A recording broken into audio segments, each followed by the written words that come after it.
Hello. So we're back to the Jules Feiffer trilogy of Hollywood noir, 1930s, 40s. I guess this one goes into the 50s practically. So I read them out of order. Okay, I read the second one first, with Uncle no Cousin Joseph. I read Cousin Joseph first, because I got them from the library and they're just kind of the order they came in. So I read Cousin Joseph first, then I read Kill My Mother, and then I just got this one yesterday from the library. So now I've completed the story. So I read them out of order, and that did not serve the project properly. It's best to probably read them in the order of which they were written and intended. Here in the Ghost script, which is dedicated to I.F. Stone, by the way, who someone you should look into, and Murray Clempton and Leonard Bodin. So in this one, he starts out with this foreword of text. The Kill My Mother trilogy, this is the final volume, was never meant to be a political. It was dreamed up as an old man's homage to noir fiction and films of my boyhood, drawn from the style based on the works of two cartoonists that were adventure script deities, Matt Milton Caniff and Will Eisner. So what happened is he didn't really write the first one with intentions for it to be the political blacklist that it grew into in the second one, cousin cousin Joseph. So hence I did not like the first one because I didn't really go along with the whole first one was just muddled, and I thought it was a mess. Kill My Mother, which of course I just talked about a few days ago.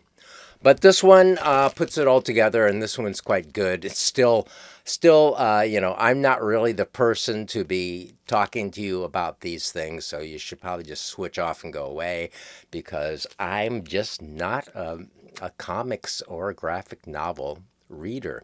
It's just not a form that I understand and enjoy. I've tried. I just don't enjoy reading them. I don't like to look at pictures and then read the little text of the bubbles. I don't like the form, and I guess I never really did. I remember when I was a kid, I would buy like superhero comics and stuff like that, and just basically look at the pictures and not read the text. And I liked other stuff, like Little Lulu and more girly stuff than like that. So I don't know.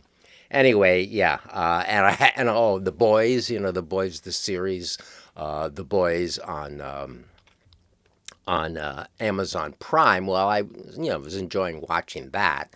So a friend of mine said, "Well, the graphic novel that it came from is better." So I got that on my Apple Books app thing, and I kind of abandoned it pretty quickly because I just don't like reading comics and graphic novels. So anyway, this one does wrap up. I am quite interested in the Blacklist and the movie Blacklist and how that well defined and altered the culture in really kind of tragic ways. I think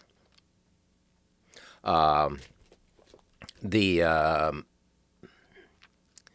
the whole drive after World War II, when we and the Soviet Union defeated the Nazis, the whole mechanism of America instantly turned on the Soviet Union and communism, and it all became this anti-communist thing, anti-communist, and now we've they've gotten rid of all the communist folks. I mean, now they're now they're calling the conservative liberals, as far as I'm concerned, communists. So it's all just a very sad degradation of a culture, basically driven by big business, war machine, in league with the intelligence system and the Defense Department and all these big, horrible things that Donald Trump is not going to fix it. Donald Trump is going to make it worse.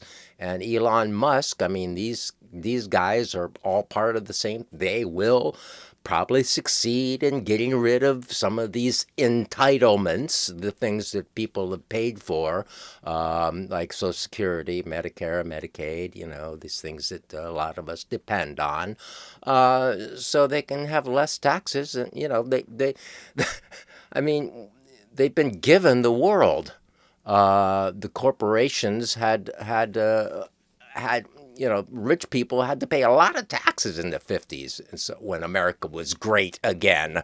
Well, anyway, so I can rave on by about that. So I probably, I like this one.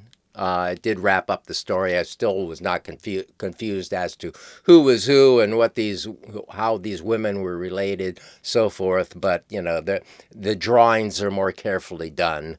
It seems much like a last work that he was taking more seriously. So there's more care put into the drawings, and I think it was an interesting work. He does mention in it afterwards some readings that are suggested to read about.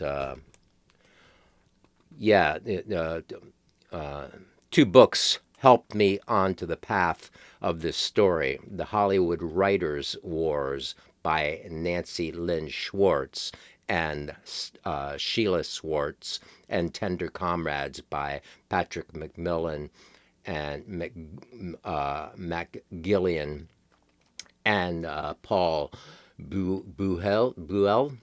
So I probably should read those sorts of things instead of this, or Naming Names by Victor Navasky. I haven't really read a serious blacklist book, or a House Un-American Activities book, and I probably should do that because I'm very interested in that period, and I see that as part of this whole erosion of America that's led us to where we are now, with just endless amounts of money going to the military and all these stupid wars, and just the hell that they've created for all of us, and just an uncaring, greedy ruthlessness is what we live under, and it's a shame. So yeah.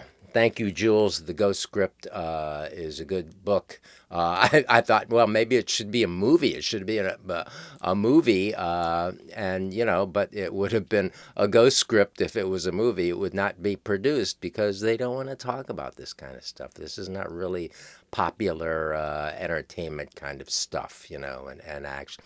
And as we hear from this, and all the liberals and left, wave after wave of getting rid of any people that are, any kind of left, So what's left is just a bunch of right wingers accusing each other of being leftists, and I think it's a kind of a sad situation.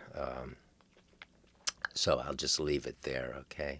I think that's enough. So sorry, I probably should not try to talk about or read any more graphic novels. It's just ain't my thing,